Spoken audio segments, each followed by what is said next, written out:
எல்லோருக்கும் இனிய காலை வணக்கம். இன்று ஒரு சிந்தனை என்கின்ற இந்த யூடியூப் சேனலின் வழியே இறையொருளால் நாம் தினந்தோறும் சந்தித்துக் கொள்வதும் RMS அஸ்ட்ரோ அகாடமியின் வழியே ஜோதிடத்தை சிந்தித்துக் கொள்வதும் மற்றற்ற மகிழ்ச்சியை தருகிறது. இந்த சுபஹோரையில் ஜோதிட விதிகளை என்னுடைய இதயத்திலே கல்வெட்டாக பதித்து வைத்த என்னுடைய குருநாதர் உயர்திரு கரூர் நாகராஜ பிரியன் ஐயா அவர்களையும், பாரம்பரிய ஜோதிட பாடல்களை என்னுடைய இதயத்திலே நடவு செய்து வருகிற என்னுடைய குருநாதர் உயர்திரு கொடிக்கம்பம் ஜோதிடர் SP சோமசுந்தரம் ஐயா அவர்களையும், அவர்களின் குரு அருணாச்சலம் ஐயா அவர்களையும் வணங்கி, RMS அஸ்ட்ரோ அகாடமியில் படிக்கப் போகிற மாணவர்களுக்கு 16 விதமான செல்வங்களும் வாக்கு பலிதமும் பெற வேண்டி நான் என்றும் வணங்கும் கந்த பெருமானுடைய பாதங்களை தொழுது தமிழ் கூறும் ஜோதிட நல் உலகத்திற்கு உதாரண ஜாதகத்துடனும் ஆதார சுருதிகளுடனும் ஜாதகத்தை சமர்ப்பணம் செய்வதில் RMS அஸ்ட்ரோ அகாடமி இதயத்திலிருந்து மகிழ்ச்சி எய்துகிறது. ஒரு ஜாதகம் வந்தது. அந்த ஜாதகத்தில் பலன்கள் சொன்னோம். 2008 பிறந்திருக்காங்க. விரிவாக பலன்களை சொன்னோம். அவங்க கேட்டாங்க, சார் இந்த ஜாதகத்தில் ஒரு நுட்பமான ஒரு விஷயம் இருக்குது சொல்லுங்கன்னாங்க.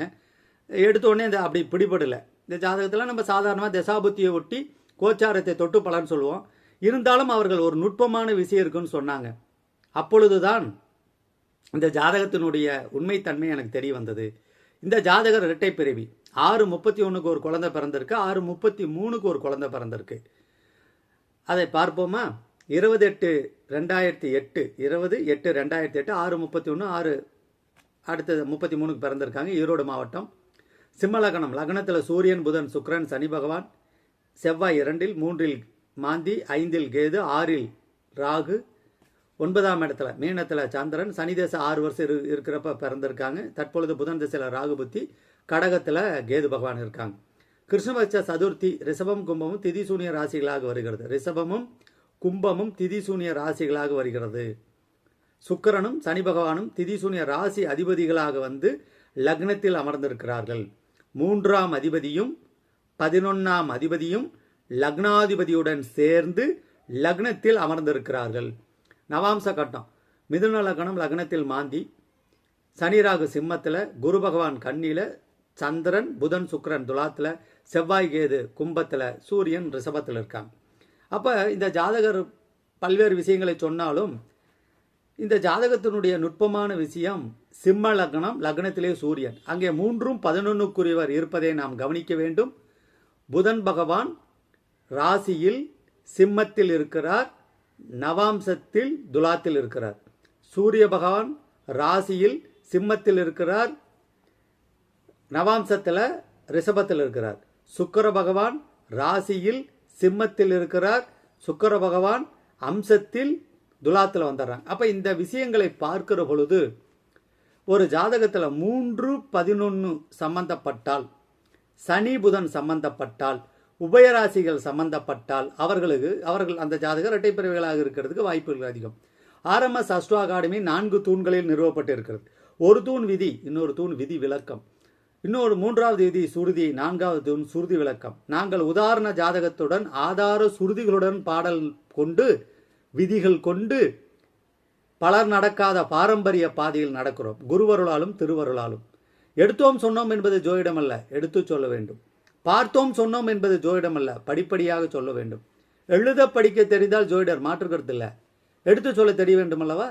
அப்போ அதுக்கு ஆதார சுருதிகள் இருந்தால் நாம் சொல்லக்கூடிய கருத்துக்களுக்கு அங்கே வலிமை இன்னும் சேரும். பல்வேறு விதமான ஜோதிட முறைகள் உலகத்தில் இருக்கிறது. ஆனால் இந்த சுருதிகள் இருக்கிறதே கல்வெட்டை போல, இது நடந்தே தீரும். சுருதிகள் படி, பாடல்கள் படி ஜாதக கட்டங்கள் அமைந்து திசாபுத்தியும் நடைமுறைக்கு வந்துவிட்டால், கோச்சாரமும் கை கொடுத்து விட்டால், சுருதிகள் என்ன சொல்லியுள்ளதோ அது நடந்தே தீரும் என்ற என்னுடைய குருநாதர் வாக்கிற்கு மேலும் ஒரு மணிமகடமாக இந்த ஜாதகம் இருக்கிறது. அப்போ ஆதார சுருதி வேண்டுமல்லவா? ஒருவர் ஜாதகத்தில் உபயலக்கணம் சம்பந்தப்பட்டு, புதன் பகவான் சனி பகவான் சம்பந்தப்பட்டு அவர்கள் வலுவான இடங்களில் அமர்ந்து விட்டால் அவர்கள் இரட்டை பிறவிகளாக இருப்பார்கள். இது விதி. இரட்டை பிறவிக்கு ஜாதகம் ஜாதக அலங்காரம் என்னும் பழமையான ஜோதிட நூலில் உள்ளது. ஜாதக அலங்காரம் ஒரு மாபெரும் பொக்கிஷம். இன்று மாபெரும் ஜோதிட அறிஞர்களெல்லாம் மூல நூல்களெல்லாம் குப்பை என்று அவர்கள் ஞானத்தின் வழியே சொல்கிறார்கள். அது அவர்களுடைய விருப்பம்.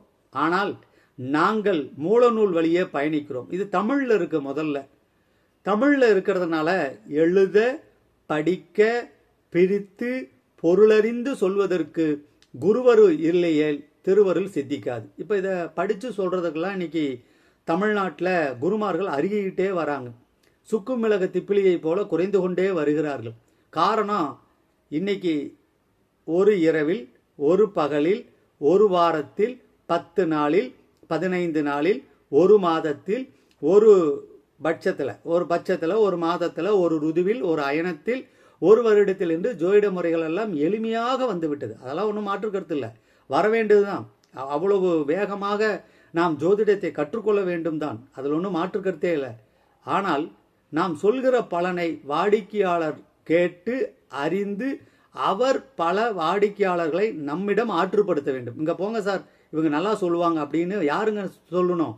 வாடிக்கையாளர்கள் தான் நமக்கு முகவரி சீட்டு. அவர்கள் சொல்கிற சொல்லுதான் பாராட்டு பத்திரம். வாடிக்கையாளர்கள் தான் நமது வாழ்வினுடைய வெற்றி கொடி. அவர்கள் கொடுக்கிற பட்டமோ பேரோ புகழோ அதுதான் நிலைச்சு நிற்கும். பிறர் தருகிற வேறு விஷயங்கள் எல்லாம் காலப்போக்கில் நிற்குமா என்பதை நீங்கள் சிந்தித்துக் கொள்ளுங்கள். உங்கள் இதய தராசில் நிறுத்து பாருங்க.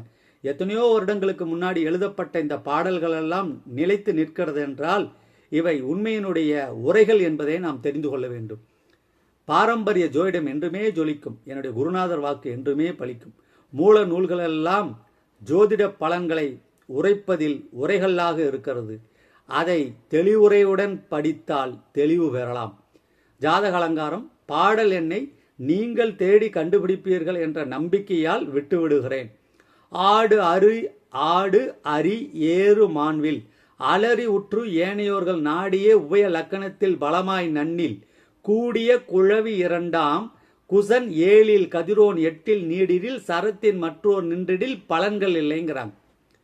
மேசம், ரிஷபம், சிம்மம், தனுசு ஆகிய இடங்களில் ஒன்று சூரியன் இருக்கணும். இந்த ஜாதகத்தில் சிம்ம லக்னமாகி சிம்மத்திலே சூரியன் இருக்கிறார். அதனால 2 ஆண் குழந்தை இருக்க மற்றவை உபயத்தில் வலுப்பெறணும். உபயத்தில் பாருங்க, செவ்வாய், குரு பகவான், சந்திரன், ராகு, கேது இருக்காங்க. அவர்கள் தனித்திருப்பதனால் நின்ற வீட்டதிபதி எடுத்துக்கலாம். இருந்தால் இரட்டை குழந்தைகள் பிறக்கும். 7 செவ்வாயும், குஜன் 7 கதிரோன் 8, 7 செவ்வாய் 8 நிற்கணும். சரத்தின் மற்றோர் நின்றிடில், சரத்தில் மற்ற கிரகங்களா இருந்தா 7 செவ்வாய் இருந்து 8 சூரியன் இருந்து சரராசியில் மற்றவைகள் இருந்தாலும் நின்றிடில் பலன்கள் இல்லை அப்படிங்கிறாங்க. 2 குழந்தைகள் பிறக்கும், 2 குழந்தைகள் பிறக்கும், ஆனால் அந்த குழந்தைகளால் பயனில்லை அப்படிங்கிறாங்க. அப்ப இரட்டை பிறவியா இருக்கிறது முக்கியம் இல்லை, அந்த குழந்தைகள் நீடித்து வாழ வேண்டும் அல்லவா? அதனால 7 செவ்வாய் 8 சூரியன் இருந்து மற்ற கிரகங்கள் சரத்தில் இருந்தால் பலனில்லைன்னு சொல்றாங்க. எனவே ஜோதிட சுருதிகளின்படி பாடல்கள் படி ஜாதக கட்டங்கள் அமைந்து திசாபுத்தியும் நடைமுறைக்கு வந்துவிட்டால், கோச்சாரமும் கை கொடுத்து விட்டால், சுருதிகள் என்ன சொல்லியுள்ளதோ அது நடந்தே தீரும். இப்போ வாடிக்கையாளர் வராங்க, வாடிக்கையாளர்கிட்ட நாம் என்ன சொல்கிறோம்? அப்பாவோட பிறந்தது இத்தனை பேர், அம்மாவோட பிறந்தது இத்தனை பேர், சகோதரன் சகோதரி துருவ கணிதம் வச்சு சொல்கிறோம். அது எந்த அளவுக்கு சரியாக சொல்கிறதுன்னு சொல்லி தெரியல. இன்னமும் நான் அந்த துருவ கணிதத்தை தேடிக்கொண்டிருக்கிறேன். ஒரு சிலர் பேர் துல்லியமாக சொல்கிறாங்க. அது எப்படின்னு இன்று வரை என்னுடைய சிற்றறிவுக்கு புலப்படவில்லை. நாளும் கற்றுக்கொண்டே இருக்கிறேன். அது ஒரு பக்கம், துருவ கணிதத்தை சொல்வது ஒரு பக்கம். இது மாதிரி ஒரு சில விஷயங்களை சொல்வது, இரட்டைப்பிறவி அல்லது வீடு கட்டியிருப்பாங்க சமீபத்தில் ஒரு சுப நிகழ்ச்சி, இது மாதிரி நடந்த நிகழ்ச்சியை சமீபத்தில் சொல்வது அவர்களுக்கு நம் மீது ஒரு நம்பிக்கையை ஏற்படுத்தும். துருவ கணிதமும் ஒரு நம்பிக்கையை ஏற்படுத்துறது தான் இன்னும் கிராமங்களில் இருக்குது. அது விரிவாக ஆய்வுக்கு உட்படுத்தி உண்மைத்தன்மையை கண்டோமானால் அது மக்களுக்கு பயன்படுகிற அமைப்பாக இருக்கும். எனவே ஒரு ஜாதகத்தில் இந்த இரட்டைப்பிறவி, முதல்ல இது இரட்டைப்பிறவி தானா அப்படின்னு நம்ம தெரிஞ்சுக்கிறதுக்கு பாடல் இருக்கு. பலன் சொல்வதற்கு என்னுடைய குருமார்கள் ஆயத்தமாக இருக்காங்க, அவங்க சொல்லி தருவார்கள் என்று நான் நம்புகிறேன் என்று சொல்லி இன்றைய ஜோதிட பதிவை என்னுடைய குருமார்களினுடைய திருவடிகளிலும் RMS அஸ்ட்ரோ அகாடமி மாணவர்களுடைய திருக்கரங்களிலும் சமர்ப்பிக்கிறேன். ஜோதிட சுருதிகள், அதாவது பாரம்பரிய ஜோதிடம் என்றுமே ஜொலிக்கும், என்னுடைய குருநாதர் வாக்குகள் என்றுமே பலிக்கும் என்று சொல்லி நிறைவு செய்கிறேன். நன்றி.